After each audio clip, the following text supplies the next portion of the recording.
A gente já tem aqui um dos trechos do discurso forte de Benjamin Netanyahu na Assembleia Geral da ONU. Nesta manhã, ele esteve lá na Assembleia Geral da ONU, foi chamado para o púlpito e no momento em que ele estava caminhando, começam as vaias no plenário e muitas pessoas começam a deixar o plenário. E aí fica muito vazio o plenário, mesmo assim ele faz um discurso de quase 40 minutos e chamou a atenção que nesse discurso, quando ele estava lá, Netanyahu usou um broche. Não sei se a gente pode mostrar a reportagem que está na nossa página do UOL. O Netanyahu usou um broche na ONU aí, ó. Tá vendo esse broche? É um QR Code para imagens do 7 de outubro. Ele usou esse broche como uma forma de chamar a atenção das pessoas para dar uma olhada do que aconteceu naquele 7 de outubro de 2023. E pediu para o público que desse um zoom no celular e acessasse o site. Ele disse, você também verá por que nós lutamos e por que precisamos vencer. Está tudo aqui nesse broche, está tudo aqui nesse QR Code, foi o que disse. Grande parte do mundo não se lembra mais do 7 de outubro, mas nós nos lembramos. O primeiro-ministro afirmou que o site mostra a verdade sobre o ataque sofrido por Israel. Interessante isso daí, né, professor Mairovich? Claro que eu não vou te perguntar sobre a estratégia de comunicação, mas ele foi muito esperto ao usar isso, chamar sobre isso. Não é possível esquecer o 7 de outubro, foi gravíssimo, né? Sim, foi gravíssimo, mas a gente tem que pensar à luz do direito internacional, também chamado direito dos povos. A gente tem que pensar que a legítima defesa é limitada pelo direito internacional. Não pode ter excesso. E o que a gente assistiu e assiste todos os dias é esse excesso. O excesso da legítima defesa que a descaracteriza à luz do direito. Não se pode mais falar em legítima defesa em razão desse excesso gerador de crimes de guerra, de crimes contra a humanidade. Agora, um ponto que me parece fundamental é uma coisa que as pessoas não estão observando bem, mas que se chama propaganda de guerra, que é antigo, mas faz parte desse contexto de guerra, daí o nome propaganda de guerra. Propaganda essa, só para dar um exemplo, sair um pouco desse sanguinário do Netanyahu, para dar um exemplo muito claro é o seguinte, Hitler, 3 dias antes de invadir a Polônia, fez um discurso público que ele era um pacifista, que jamais ele desrespeitaria a soberania de outros estados. E 3 dias depois ele invadiu. Isso então, ele usou uma propaganda de guerra para depois até justificar a invasão da Polônia.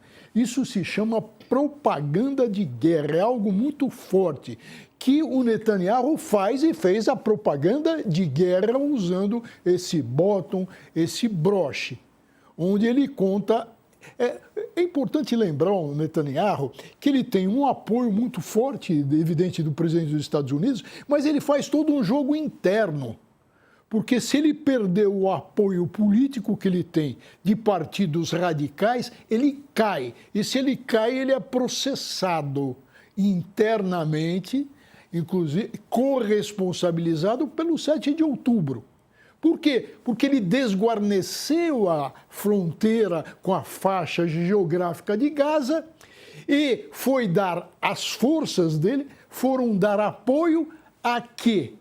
A construções definitivas na Cisjordânia, ou seja, em terra palestina, para usar esse fato consumado do quê? De assentamentos que se tornam, na realidade, uma manutenção de posse ad eterno. Olha, é muito forte isso, esse broche, ele colocando ali um crime de guerra. Aqui, professor Walter Mairovich, super especializado também nessa questão do direito internacional, nos ajudando a entender todos os recados E os sinais, né, disso que aconteceu há pouco na Assembleia Geral da ONU é a nossa manchete principal. A gente tem agora, sim, o trecho do Netanyahu no seu discurso. Ele utilizou outros recursos, como, por exemplo, um quiz que ele fez ali com um cartaz. Vamos assistir esse trecho. So let's do something else, first at the UN. Let's do a pop quiz. And raise your hand if you know the answer. Here's the first question. Who shouts death to America? Is it A, Iran, B, Hamas, C, Hezbollah, D, the Houthis, or E, all of the above? All of the above. Correct, all of the above. Second question. Who has murdered Americans and Europeans in cold blood? Is it A, Al-Qaeda, B, Hamas, C, Hezbollah, D, Iran, or E, all of the above? All of the above. Correct. Again. So here's the point I wanted to make. Our enemies hate all of us with equal venom. They want to drag the modern world back to the past, to a dark age of violence, fanaticism, and terror. Nossa. Vamos lá, Josias. O broche, o quiz, a comunicação do Netanyahu para convencer o mundo do seu discurso. O Netanyahu recorre nesse quiz dele, ele menciona todos os inimigos dos Estados Unidos como se precisasse, né? A aliança dele com o Donald Trump, com o governo americano, aliás, ela precede o Trump, né? Essa aliança da Casa Branca com o Netanyahu, ela independe do inquilino da Casa Branca, né?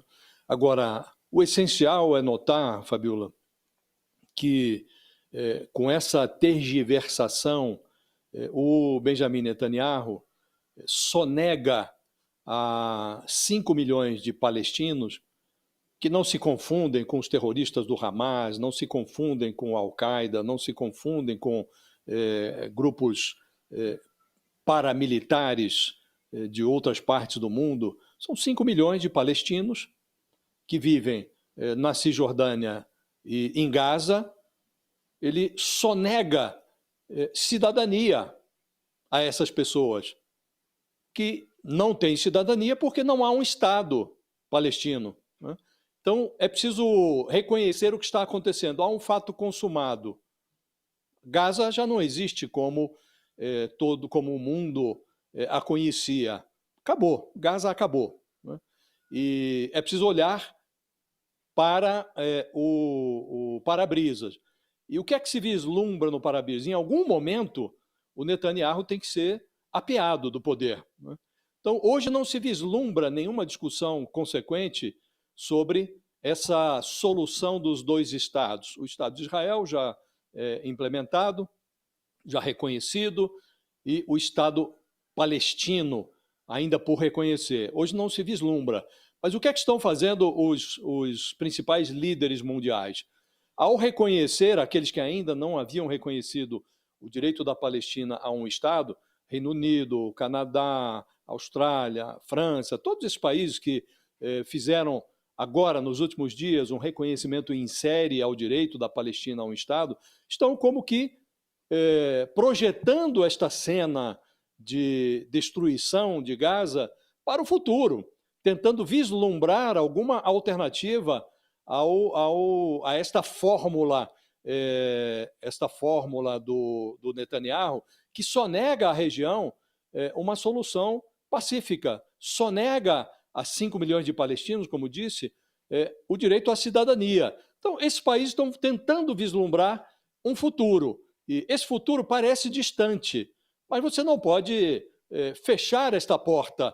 O Netanyahu está fechando, mas o Netanyahu passa. Israel fica, a Palestina também fica. Então, quem tem alguma racionalidade e preocupação com os destinos da humanidade, precisa contemplar esta hipótese de futuro. O Netanyahu não a contempla, mas, como disse, é preciso tratar o Netanyahu como um personagem transitório, como o abominável temporário, né? Em algum momento, em alguma instância, ele terá que pagar pelo que está fazendo, né? Agora, os países que ainda conservam alguma racionalidade estão tentando vislumbrar o futuro. Ele não é uma névoa, e a névoa é como que reforçada por esse discurso que o Netanyahu faz na ONU, porque o discurso mostra que ele não está disposto a fazer nenhuma concessão a algo que se pareça com uma solução pacífica. Então, até onde isso vai é difícil de antever, mas já foi longe demais, Fabiola.